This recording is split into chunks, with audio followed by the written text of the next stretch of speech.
Thank you so much. দেখা যাক পরের রাউন্ডে তোমার জায়গা হয় কিনা, বাকিদের শুনতে হবে। এসো। এরপর আসছে বাঁকুড়া থেকে ঝিমলি।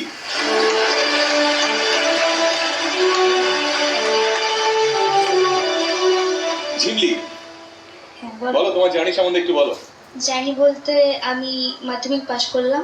প্রথমে মায়ের সাথে এক জায়গায় গিয়েছিলাম শিখতে, তো তারপর এখন বিশ্বজিৎ দে স্যারের কাছে শিখছি বাঁকুড়াতেই।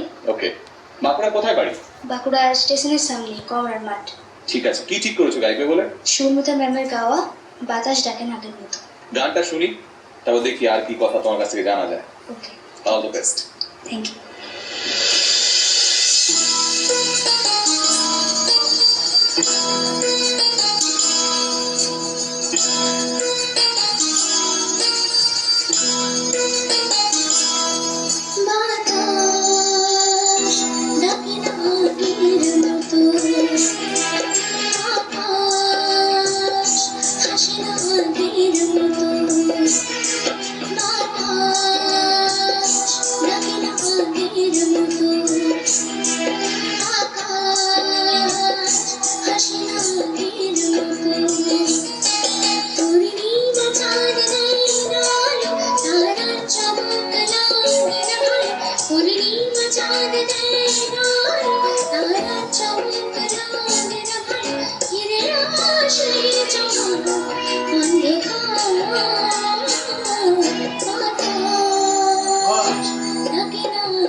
দাদা বলো তোমার কেমন লাগলো?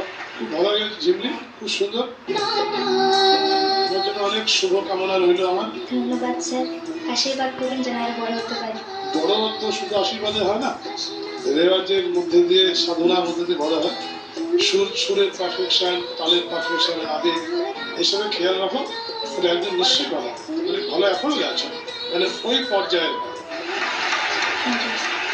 আমাদের এখন ইচ্ছে করছে, যেহেতু বাঁকুড়ার বিটি, বাঁকুড়ার মেঠো গান শোনো তো? হ্যাঁ, গাও। মোটামুটি গাই।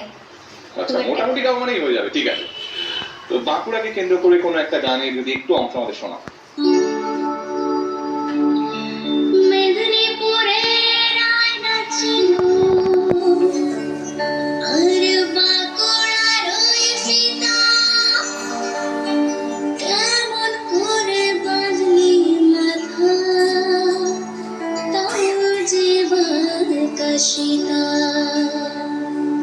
পিছ পারিয়া রাজকুমারী গলা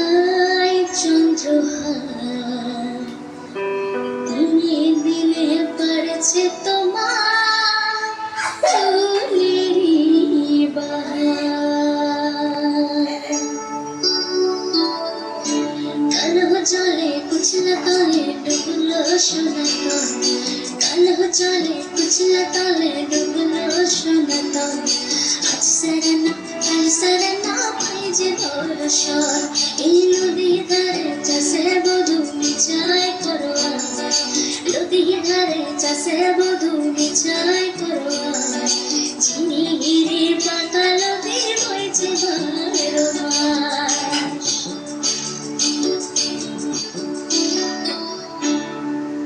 দাদা কিছু বলবে? এই গানটা শুনে আমার যেন মনে হলো যে এটা তো কম্পিটিশন, তো কম্পিটিশনে এমন গান বাজতে হয় যে গানটা ওর গায়কের সঙ্গে ম্যাচ করে এবং সবচেয়ে ভালো পারফর্ম করে। এই গানটা ও যদি বাতাস ওই গানটা না গিয়ে এটা গাইতো তাহলে ওর মার্কসটা আরেকটু বাড়তো। বুঝতে পারছো তো? তাহলে কত কিছু ঘটতে গিয়েও ঘটতে পারে বা ঘটে না, এরকম একটা ব্যাপার আর কি। ঠিক আছে, এসো। এরপর